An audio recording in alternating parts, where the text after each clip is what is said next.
Voilà, ce que vous voyez là, c'est une larve de coccinelle. Alors je vous en fais voir parce que je viens d'en récupérer sur mes planches de tomates. Encore une autre là. Sur mes planches de tomates, elles étaient sous voile anti-insectes. Bon, des coccinelles là. Une autre ici là. Je sais pas si vous la voyez ici. Ah, ça c'est une mouche. Là. Bon. Les coccinelles, il y en a plein. Hein. Là, c'en est une qui va bientôt sortir de son cocon, une coccinelle. Une autre là. Vous voyez, j'en ai partout. J'en ai partout. Tout ça pour vous dire que je m'en sers comme insecticide parce que l'ortie, classer l'ortie phyto, ça c'est quand même comique. Parce que à aucun moment, ça c'est un gendarme. Vous le voyez là? Surtout pas le tuer. Bon, il est parti, c'est rapide ça.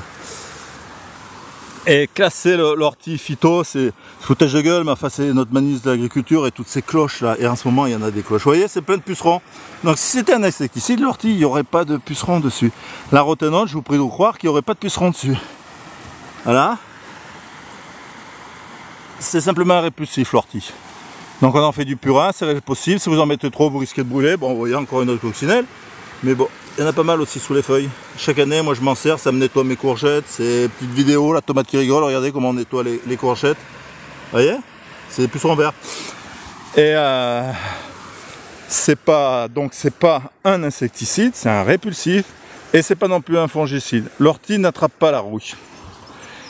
Ce qui fait que cette protection qu'il a contre la rouille, si vous en mettez, votre tomate va l'absorber. Et si vous en servez aussi comme engrais, ça va renforcer le pied de vos tomates, ce qui fait qu'ils seront plus résistants, ils seront moins sujets à attraper la rouille.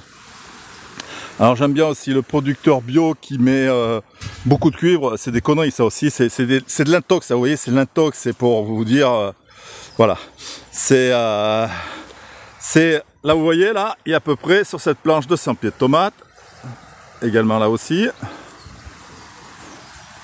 Là aussi, il va y en avoir une autre ici, là, vous voyez, ici, ça en sera une autre, ça en fera une quatrième, et une cinquième ici.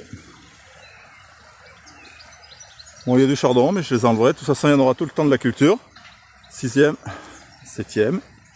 Là, elle est à travailler, hein, mais c'est de l'herbe, moi je suis habitué, vous voyez, j'ai des herbes qui faisaient 2,30 m, et ça me fait malice de les enlever en automne, parce que j'ai les oiseaux qui s'en nourrissent, donc il y en aura une autre là. Également une autre ici, là, vous voyez, ça se voit pas, c'est planche 1,30 m, il y aura doré. Là aussi.